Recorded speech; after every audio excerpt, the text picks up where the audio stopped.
Hey, this is Fafa Pico. You're watching Talk Doop with Ryan. Howdy, folks. Welcome back to another video here on Talk Doop with Ryan. I know it's been quite a bit since my last upload, but I'm back with another video for this upcoming Houston Dynamo game on Sunday evening.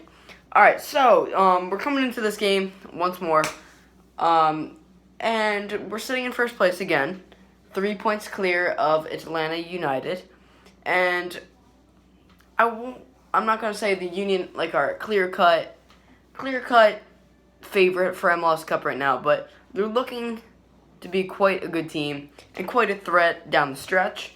And games like this against the Houston Dynamo, home with a likely sold out crowd, just a nice summer night with a home game against a struggling West Coast opponent. These are the games you have to get 3 points in, and especially for this team that's pushing for a playoff, a home playoff game, or even a bye. This is the kind of game they got to win. And break down what they need to do to win, who we need to look out for, and essentially just how we're gonna get 3 points. So let's get right into it. All right, so one of the first big problems with Houston is their counterattack. Now, they have very good players up top, but their defense isn't great this year. One of the league leaders in goals conceded.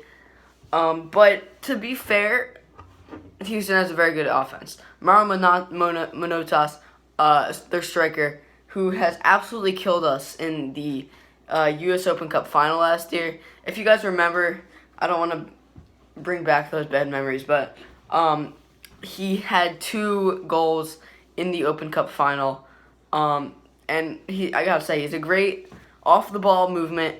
He has great off-ball movement in the box, and he's a very good finisher. He actually scored a very nice goal against NYCFC Thursday night. To be fair, they're a good offensive team. Him, Albert Ellis, Tomas Martinez. It's going to be a good battle between Albert Ellis and Kai Wagner, because Albert Ellis is very fast, and good in transition. So while Tomas Martinez is spraying balls around the field, Kai Wagner's got to stay with him, keep him so that he's not making those deep runs down the wings.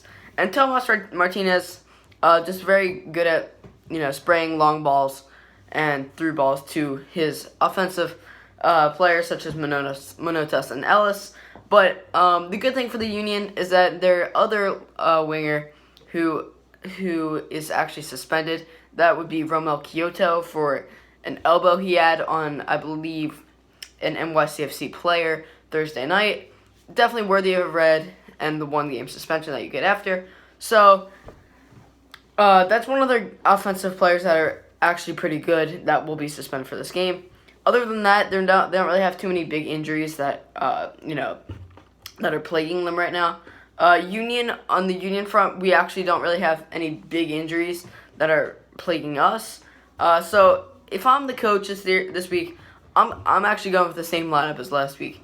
Regardless if Jamir Montero is fully healthy or not, I just want him to get another substitution appearance where he is just just working his way back and getting those passes. You could see a bit of rust with Jamira last week, but it wasn't something that I would say is going to be like a big long-term problem for him.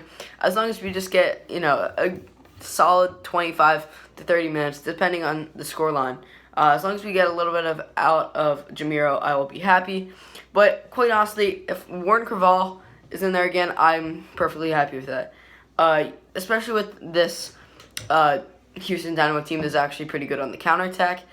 We need Warren Creavalle to shut down Tomas Martinez so he is not spraying those balls out to Mauro Manotas and Albert Ellis.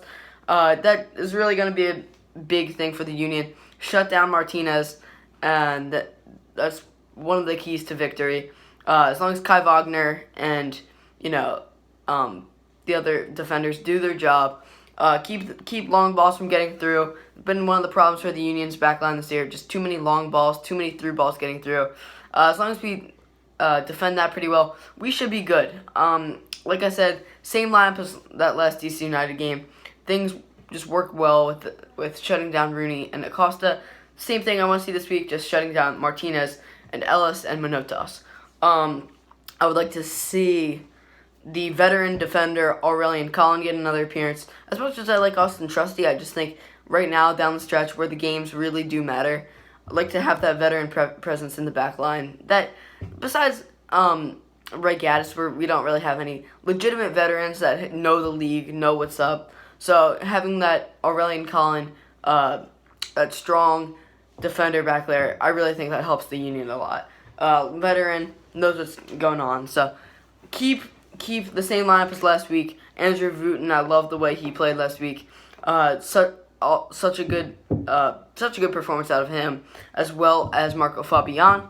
Two guys that, well, we haven't really had Wooten for too long, but Fabian really hasn't really came into his full performing level. So definitely good to see him back doing what he does best, and hopefully that can continue tomorrow night against the Houston Dynamo. If you guys are there, that's great. Make sure to get your tickets if you haven't already. Hopefully we are seeing 3 points. Rats recap after hoping for a victory. Gonna be a fun night. Can't wait to get back at Talen Energy Stadium. Hope you guys enjoyed this one, and I'll see you next time on Talking to Brian. Also, this is the first video I actually edited by myself, so leave a like for that if you made it through the whole video. And I'll see you guys next time on Talking to Brian.